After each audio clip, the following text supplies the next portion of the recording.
अस्सलाम वालेकुम, welcome back to चमन के फूल। उम्मीद करता हूँ आप सब खैरियत से होंगे और हमारे चैनल को ज़रूर फॉलो कर रहे होंगे।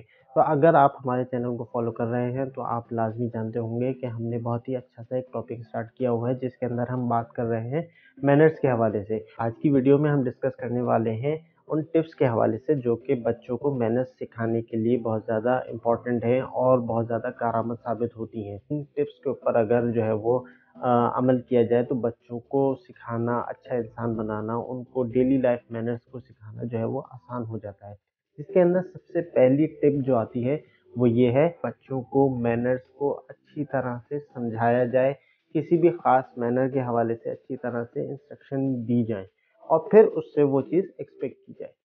जैसे कि अगर हम बतौर एडल्ट बात करें तो हमें जैसे पता है कि किसी के सामने मुंह खोल के चपड़-चपड़ करके खाना ये अच्छी आदत नहीं होती और इसी तरह घसर-घसर करके चलने से जो है वो आपके पैरों में से आवाज़ आना, आपकी जो है वो स्लिपर्स का ज़मीन पे घिसटना ये अच्छी आदत नहीं होती, ये गलत बात होती है। चीख के बात करना, किसी को तवज्जो ना देना, कोई आपका नाम कॉल करे, आपको बुलाए और बगैर मुड़े उसका जवाब देना, उसको मुखातिब करने की कोशिश करना, तो ये अच्छी आदत नहीं होती। इसी तरह से जहाँ बैठ के आप खाना खाते हैं, वहीं उसी टेबल के ऊपर पैर रख लेना, ये अच्छी आदत नहीं होती। इसी तरह से जब घर में दाखिल हों, तो वही गंदे शूज़ लेकर जो है आप अपने पूरे घर के अंदर घूमते रहें, इससे आपका पूरा घर भी गंदा हो और जो आपके जो जरासीम हैं, वो भी सब लगें।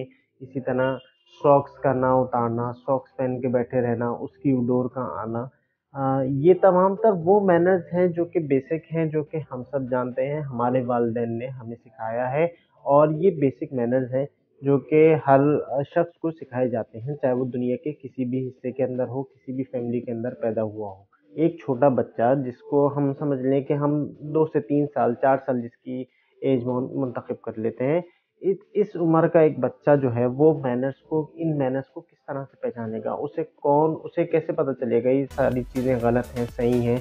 वो खाना नहीं जानता, उसको आप खाना खिलाते हैं, लेकिन वो किसी भी तरह खाना खा लेता है, कभी मस्ती में होता है, तो भाग-भाग के भी खाना खाता है, कभी गिराता भी है, कभी थूक भी देता है और कभी मुँह खोल-खोल के भी खा रहा होता है। कभी उसके मुँह से आवाज़ आती है, उसे वो आवाज़ ही जो है अच्छी लग रही होती है, वो उसी को एन्जॉय करता है और इसी तरह आवाज़ निकाल-निकाल के खाता है।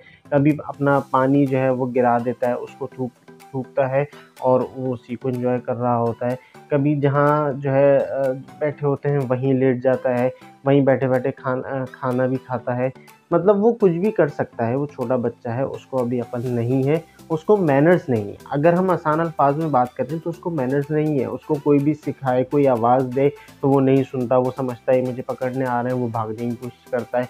आप जितना उसको बुलाते हैं वो उतना दूर जाने की कोशिश करता है। तो क्या इसे बदतमीज़ी कहेंगे? नहीं, इसे बदतमीज़ी नहीं कहेंगे, ये बचपना है और उस बच्चे को बेसिकली अभी उन मैनर्स का नहीं पता। तो ये तमाम तर बातें आपने अपने बच्चे को सिखानी है क्योंकि वो इन मैनर्स को सीख कर नहीं आया और वो उसके लिए इतनी ऑब्वियस नहीं है जितनी आपके लिए ऑब्वियस है कि ये एक दफ़ा बड़े होने के बाद जब बच्चा समझदार हो जाता है तो उसको पता होता है, उसको अक्ल होती है कि ये सारी बातें मुझे हर दफ़ा नहीं कही जाएँगी, हर दफ़ा नहीं बताई जाएँगी और इन पर मैंने अमल करना है। ये इंसानी फ़ितरत का एक हिस्सा बनता चला जाता है, अच्छी आदतें। लेकिन एक छोटे बच्चे को आपने इन तमाम तर बातों को बार-बार सिखाना है, प्रैक्टिस करनी है, इसके मुख्तलिफ़ मौक़े पेश करने हैं और हमेशा उस बच्चे की प्रैक्टिस करवाते रहना है। उसको अच्छी तरह एक्सप्लेन करना है इन चीज़ों को, तब जाके वो इन चीज़ों को सीखेगा, इन मैनर्स को सीखेगा। लेकिन अनफॉर्चुनेटली हमारी सोसाइटी का फुकदान ये है कि हम लोग अपने बच्चों को कुछ नहीं सिखाते और हम बस उनसे एक्सपेक्ट कर रहे होते हैं कि जिस तरह से हमें इस चीज़ की आदत है और हमें पता है कि ये काम गलत है, तो बस हमारा बच्चा भी उस तरह सही करे। लेकिन वो किस तरह से सही करे जब आपने उसको बताया ही नहीं। आपने अपने हद तक रखा हुआ है, आप खुद तो उसमें अमल करते हैं लेकिन आपने अपने बच्चे को सिखाया नहीं, उस पे कभी उससे बात नहीं की। तो आपने उसको सिखाना है, इस पे कोई लेंथी डिबेट करने की ज़रूरत नहीं है। आपने अपने यानी हरकत व सकनात से, अपने अमल से जो है ना अपने बच्चों को राज़ी करना है और वो चीज़ें करके दिखानी है, उन चीज़ों पे छोटी-छोटी उससे गुफ्तगू करनी है।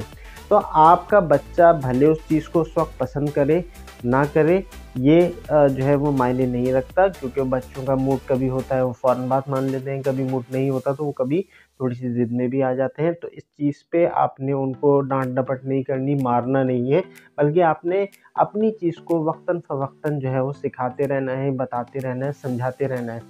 और अपने बच्चे को जो है वो इतना पोलाइटली समझाना है कि वो आपकी बात को अच्छा समझे, उसको मानना उसे अच्छा लगे। क्योंकि जब वो बच्चा खुशी से इस चीज़ को सुनेगा, किसी खुशी से किसी चीज़ को समझ लेगा, उसके दिल में, उसके दिमाग में एक बात बैठ जाएगी कि इस काम को इस तरह से करना है, तो वो बच्चा उस काम को शायद अपनी एक अच्छे मैनर के तौर पे समझ के ना करे, क्योंकि अभी वो उस चीज़ को समझने से कासिर है।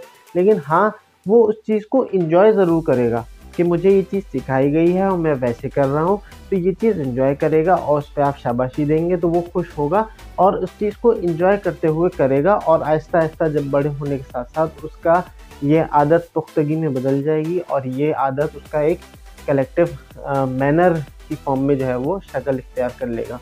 तो उम्मीद करता हूँ कि आपको आज की ये टिप ज़रूर पसंद आई होगी और आप इस पे अमल करेंगे।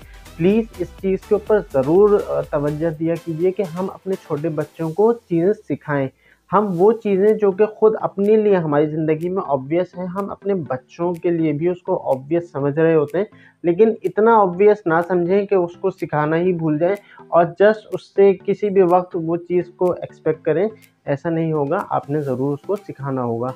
तो अपनी दुआओं में अपने होस्ट अल्लाह ख़ान को याद रखिएगा।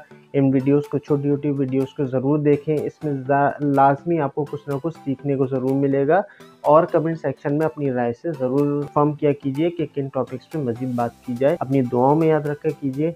अपने होस्ट अल्लाह ख़ान को इजाज़त दीजिए। अस्सलामु अलैकुम व रहमतुल्लाहि व बरकातुहू।